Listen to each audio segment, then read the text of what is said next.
Yeah, I'm late. That's not really scheduled to be here anyways, but I showed up. I live in Hollywood, and I'm a Badger. My name's Steve Crozier. I'm visiting the campus this weekend. I'm actually a writer-producer on the television show Castle, which is on ABC at 9 o'clock, Monday night.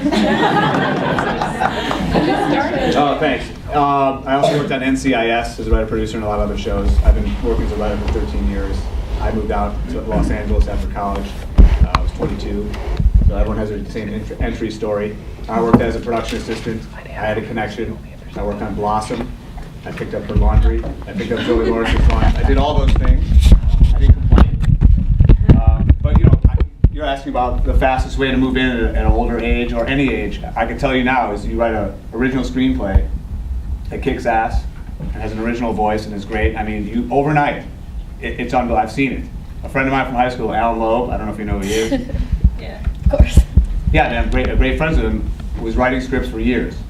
And he wrote Things We Lost in the Fire, another script that he was at the end. He was like, these don't do anything. I'm moving back to Chicago, I'm done. He was 36 or 37. And they sold him. And then he went on to write 21. And he just wrote the sequel to Wall Street. I mean, overnight, that's how, it was just so fast. I've seen it. You read the stories about the guy who works in the toll booth in New Jersey that wrote some script. The guys who wrote Gran Torino. I mean, read these stories, they're true. Like, they just, I can only speak for myself as a writer. I didn't do this, I got into TV, and I wrote spec scripts. You gotta be writing, and it's the fastest way to move up.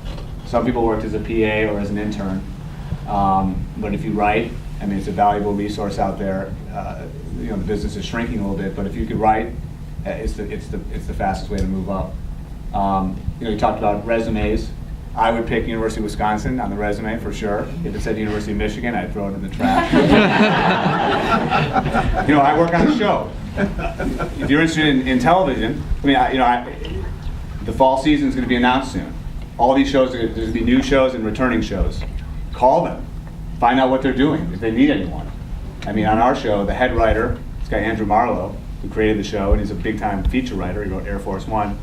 During when we got started on Castle, he needed an assistant. I mean, what a great job to work for the executive producer, head writer of a show. So he asked all the writers, "Do you know anyone?"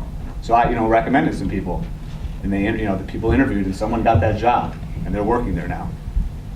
They open up. I'm not saying, hit me up with what's going on with our show. I'm on hiatus now. We come back if it comes back in May. But all these shows, they're going to announce the fall lineups. Call every single one, the returning ones, the new ones. Call, see what's going on. These are great jobs. I worked as a PA, it was $300 a week. Maybe it's $500 now.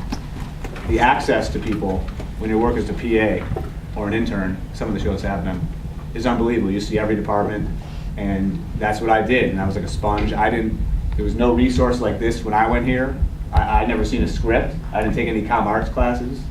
I was interested in the business, and just that PA job, you have access to every department. Maybe on a movie set, a TV set, production company, and you see what people do. You get to see what everyone does. You'll never have that kind of access again. And find what you like to do there. I sort of like what the writers did. I like their hours and the lifestyle. People are open to, how do you do it? Because once you get that, is my time up?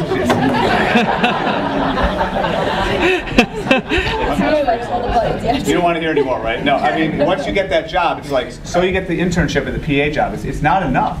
You got to want more stuff, more. And being aggressive is one thing, but you got to modulate it. You don't want to be like too aggressive.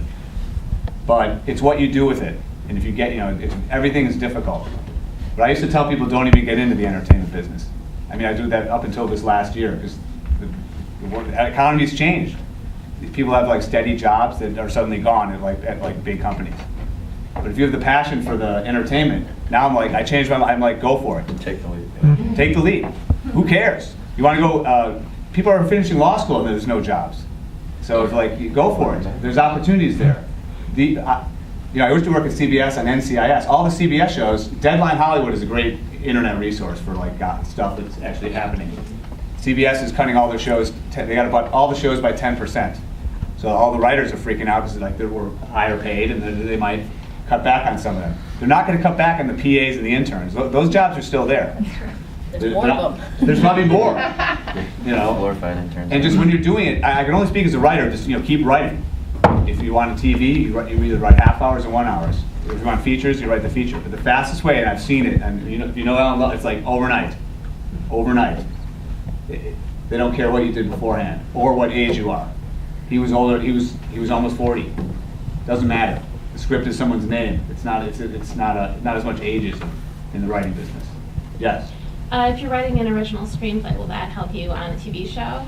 I've written scripts, but they sucked, and I had a good idea for a movie, so that's what I'm pursuing at the moment, but I really want to be in TV. Yeah, I mean, it could help. I mean, a lot of times when you're applying for jobs on shows, they want to see a 1-hour show. When I was doing it, you had to write existing shows around the network. So I wrote like the X-Files, Ally McBeal, NYPD Blue. They were popular at the time. Now I would say write a TV pilot. Maybe as a secondary, write an existing show. But the TV pilot has an unlimited shelf life, whereas I wrote, who wants to read my Ally McBeal now? No one. It's gone. Maybe you're, it's done. But they might be open to writing a feature, but they will want to see your voice as a 1-hour writer. Okay. As a half-hour, 1 hour. The way I've heard it too is a lot of my friends who are trying to get jobs as staff writers, it's one original and one previous TV show. Correct. Yes. And I also, when I was starting out, there used to be more freelance opportunities to write on television shows. I mean, 1 year I wrote 8 episodes of 1-hour television. And there was a law with the Writers Guild that of a 22-episode season, they had to take like a certain number of freelance. It doesn't exist anymore. Maybe they take 1 and a half. It's tough. And they go to like the writer's assistant. I mean, I know on our show who's ghosted, like people like that. I'm friends with Adam Horowitz and Eddie Kitsis, who you might know from Lost. They went here. They'll also look at your resume first before someone at University of Iowa. These guys, and they were always writing 1-hour scripts. And it's just it's just the fastest way to get in.